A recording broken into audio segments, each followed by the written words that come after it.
কলকাতা টিভির পর্দায় আপনাদেরকে সকলকে স্বাগত। আমি পূজালি রয়েছে আপনাদের সঙ্গে।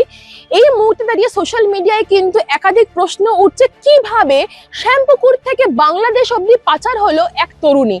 পুলিশের হাতে অর্থাৎ লালবাজার পুলিশের হাতে কিন্তু একাধিক তথ্য এসেছেন, যেখান থেকে জানা যাচ্ছে তার সোশ্যাল মিডিয়া প্ল্যাটফর্মের থেকে কোনো বন্ধুত্ব পাকানো হয়েছিল কারোর সাথে। তার ফলেই কিন্তু এই তরুণী শ্যামপুকুর থেকে কিন্তু তাকে পাচার করে কিন্তু বাংলাদেশে পাঠানো হয়।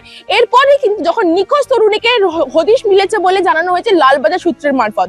তার পাশাপাশি ইতিমধ্যেই জানা সম্ভব হয়েছে তার না এই যেই লোকটার মাধ্যমে যেই তরুণীকে পাচার করা হয়েছিল তার শব্দ চিহ্নিত করা হয়েছে, তাকে আইডেন্টিফাই করা হয়েছে, কিন্তু এখনো অবধি তার নাম পরিচয় বা সে ব্যক্তিটা কোথায় থাকে তা পর্যন্ত এখনো অবধি লালবাজার পুলিশের কাছে কোনো সূত্র কোনো খবর অবধি মেলেনি।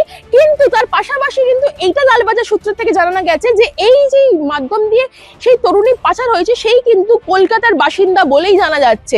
এর ফলে কিন্তু বাংলাদেশ প্রশাসন কিন্তু কলকাতা প্রশাসনকে সব রকম অর্থাৎ ভারতের প্রশাসনকে কিন্তু সব রকম ভাবে সহযোগিতা করছে এই তরুণীকে যাতে বাংলাদেশ থেকে কলকাতায় পাঠানো যাতে দ্রুত গতিতে সম্ভব হয়। এবং তার পাশাপাশি এটাও জানা যাচ্ছে এই যে তরুণী যে পাচার হয়েছিল তার পেছনে কিন্তু কলকাতার কোনো এক বাসিন্দার কিন্তু হাত ছিল, যেখান থেকে শ্যামপুকুর থানার এলাকার সেই তরুণীকে কিন্তু পাচার করে বাংলাদেশে পাঠানো হয়েছিল। এবং যদিও বা পুলিশ সব রকম ভাবে তার চেষ্টা চালিয়ে যাচ্ছে সেই চিহ্নিত লোককে আইডেন্টিফাই করে এবং সে কোথায় থাকে বা তার ফোন অ্যাড্রেস বা সেই তরুণীর মাধ্যম দিয়ে যে সে কিভাবে পাচার হয়েছে।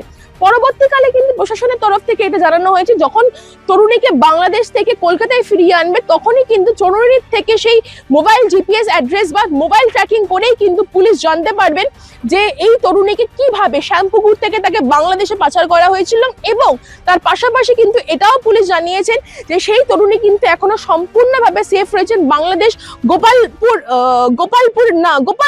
গোপালগঞ্জ নামের এক জায়গায় তিনি সম্পূর্ণভাবে সেফ রয়েছেন বলে জানা যাচ্ছে। এই যে তরুণী অপহরণ হয়েছিলেন এবং তার পাশাপাশি মোবাইল ফোনটি এখনো উদ্ধার করা সম্ভব হয়নি, সেই পুলিশ সূত্রের মারফত জানা যাচ্ছে সেই তরুণীর ফোন কিন্তু এখনো উদ্ধার করা সম্ভব হয়নি। কিন্তু বাংলাদেশ প্রশাসন কিন্তু ভারতের প্রশাসনকে সব রকম ভাবে সহযোগিতা করছে যাতে দ্রুত গতিতে কিন্তু সেই মহিলা অর্থাৎ সেই তরুণীকে যেন বাংলাদেশ থেকে যেন তার নিজস্ব বাড়িতে কিন্তু যাতে সেফলি পাঠানো হয়।